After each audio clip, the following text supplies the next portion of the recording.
Salut tout le monde, j'espère que vous êtes en forme aujourd'hui. Bienvenue pour cette nouvelle vidéo au Café du Sport où on va poursuivre une série que j'ai repris très récemment sur l'origine des maillots, du logo et des surnoms des clubs.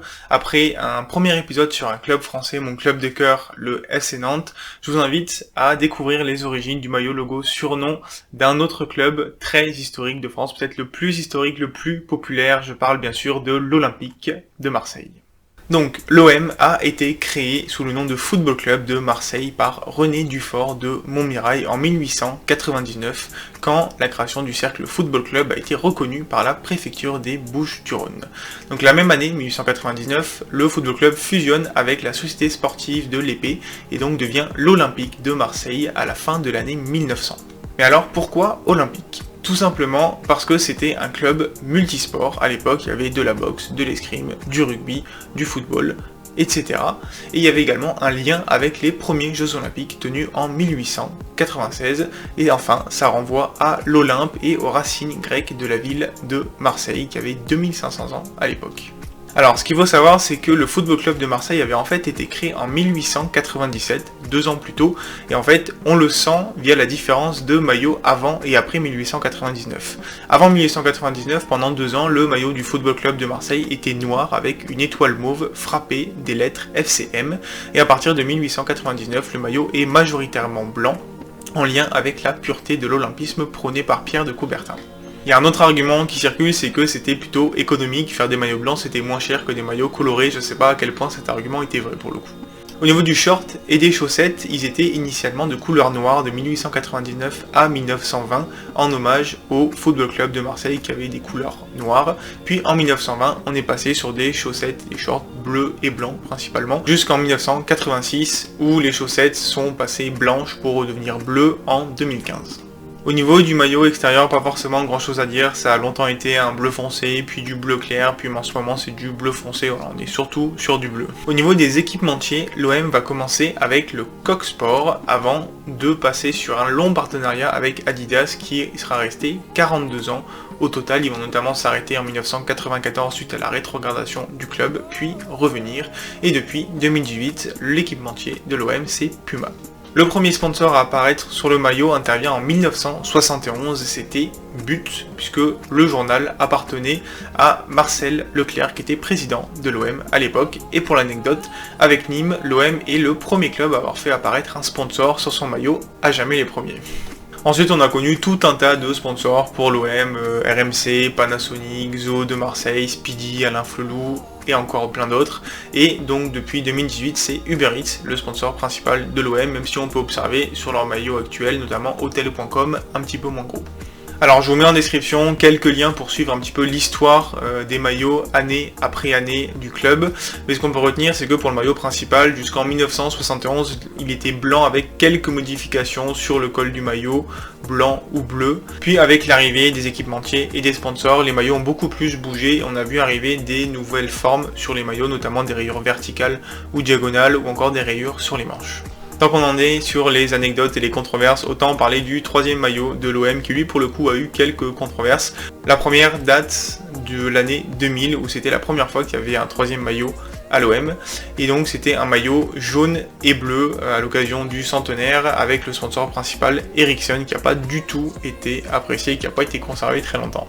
Mais de ce que j'ai compris, le maillot qui a fait le plus de controverses c'était celui de 2007 à 2013 qui était un maillot pour les Coupes d'Europe orange, sablé ou noir et qui n'était pas du tout apprécié des supporters qui le trouvaient très éloigné des couleurs initiales blanc et bleu.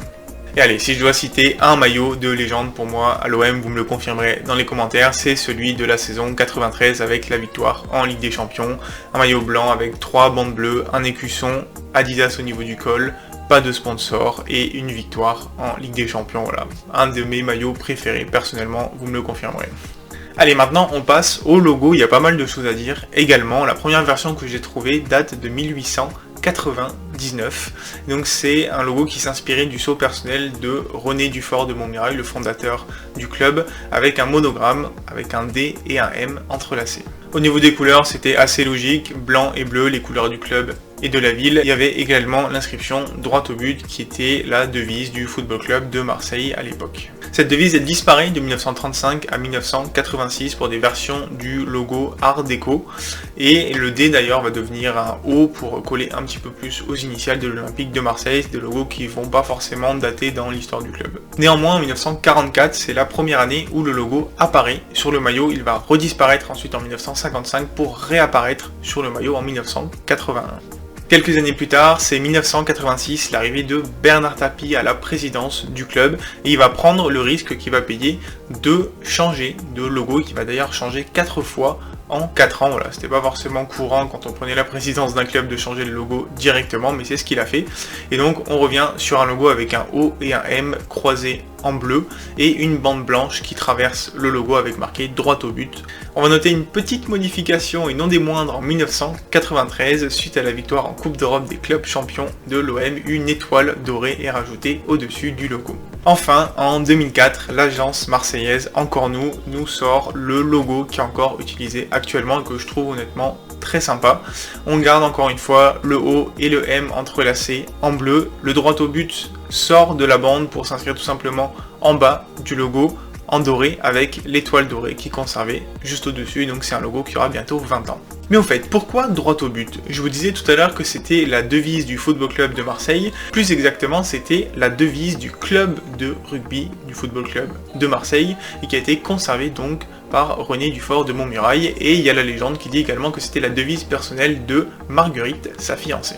Allez, je termine avec quelques infos sur les deux plus gros surnoms de l'OM. On a bien sûr les Olympiens en référence à l'olympisme, mais également les Phocéens en référence à l'histoire de la ville phocéenne de Marseille qui a été créée par des marins grecs venus de Phocée, de l'ouest de la Turquie. J'en ai donc fini avec l'histoire du maillot, du logo et du surnom de l'Olympique de Marseille. J'espère que cette vidéo vous aura plu, que le sujet vous intéresse, que cette série vous intéresse. Moi, elle m'intéresse vraiment beaucoup, découvrir l'histoire de ces clubs. Si c'est le cas, n'hésitez pas à me le dire en commentaire, à liker la vidéo, la partager, pourquoi pas vous abonner même à la chaîne. Si vous voulez creuser un petit peu le sujet, je vous ai mis toutes mes sources en description, il y en a un certain nombre, il y aura de quoi satisfaire vos envies de savoir. Et moi du coup je vais vous laisser avec une question, comme pour le FC Nantes, je vais vous demander quel est pour vous le plus beau maillot de l'histoire de l'Olympique de Marseille. Et je vous laisse sur cette question, vous pouvez m'y répondre en commentaire et je vous dis à très bientôt pour parler foot. Ciao ciao tout le monde.